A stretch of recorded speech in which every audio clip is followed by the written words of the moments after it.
Hey, salut à tous, c'est le Vagabond, et aujourd'hui, j'aimerais m'attaquer à un monument du manga et de la japanimation, un manga reconnu pour ses personnages iconiques et son scénario qui sait nous tenir en haleine durant la quasi-totalité de l'œuvre. Et oui, vous l'aurez deviné, aujourd'hui, on parle de Monster. Monster, c'est un manga écrit et dessiné par le maître Naoki Urasawa, mondialement connu pour Monster, évidemment, mais également 20th Century Boys, Pluto, Billy Bat, ou encore très récemment la pépite Asadora que je vous conseille franchement. En bref, c'est un mangaka très expérimenté qui possède une vraie liste de grandes œuvres à son nom. Et c'est en 1995 que l'anime Monster voit le jour, produit par le studio Madhouse, qu'on ne présente plus, et qui sont à l'origine de tous ces animés-là. Et oui, franchement, c'est beaucoup. Monster, c'est l'histoire de Kenzo Tenma, un jeune médecin japonais promis à un brillant avenir. Malheureusement, il verra sa carrière se briser après avoir sauvé un jeune garçon plutôt que le maire, qui était une personne soi-disant plus importante aux yeux de l'ordre des grands médecins. Sauf qu'après ces événements-là, les morts dans l'hôpital s'enchaîneront et le petit garçon disparaîtra. N'aurait-il pas sauvé un monstre? Voilà en gros ce qu'est Monster, une histoire avec des multiples rebondissements et des mystères qui ne cessent de s'allonger à chaque épisode, bien aidés par des personnages brillants. Et je dis bien des personnages pluriels, car du monde, vous allez en voir un paquet. Entre tous les agonistes qui seront du côté de Yohan et qui feront barrage à Tenma durant sa quête, les alliés de Tenma évidemment, qui parfois seront bons et parfois casse-couilles à le suivre partout alors qu'ils dépassent largement leur capacité mentale et physique, mais ça, on y va en parler. Et à cette joyeuse bande de dégénérés, vous y ajoutez la police, et principalement Runge, un personnage excellent et qui sera là pour mettre des bâtons dans les roues à Tenma. Et franchement, ce personnage-là, je l'ai adoré.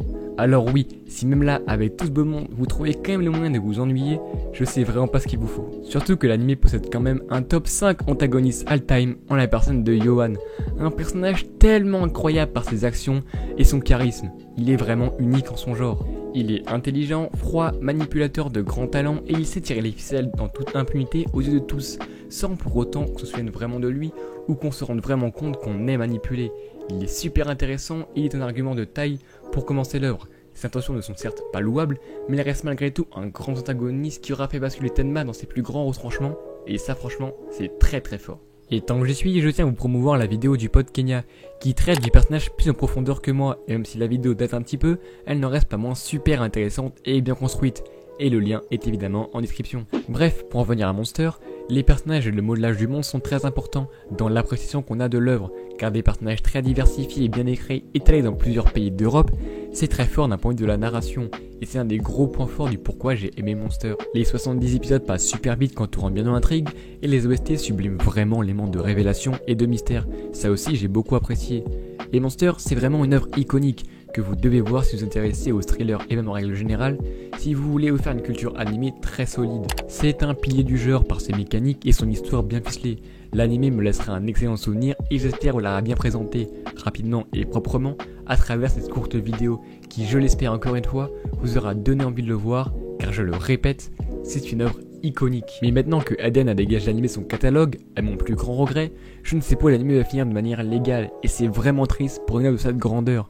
Et j'espère de tout cœur que les rapaces Netflix ou Disney Plus pourront se l'offrir, vu que ce n'est pas trop dans les plans de Crunchyroll de prendre un anime un petit peu vintage comme ça.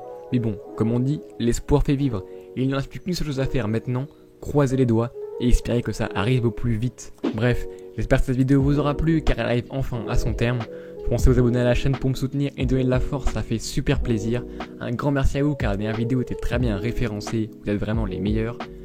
Like, partage, on se retrouve pour une prochaine vidéo. Et moi comme d'hab je te dis, oh yo.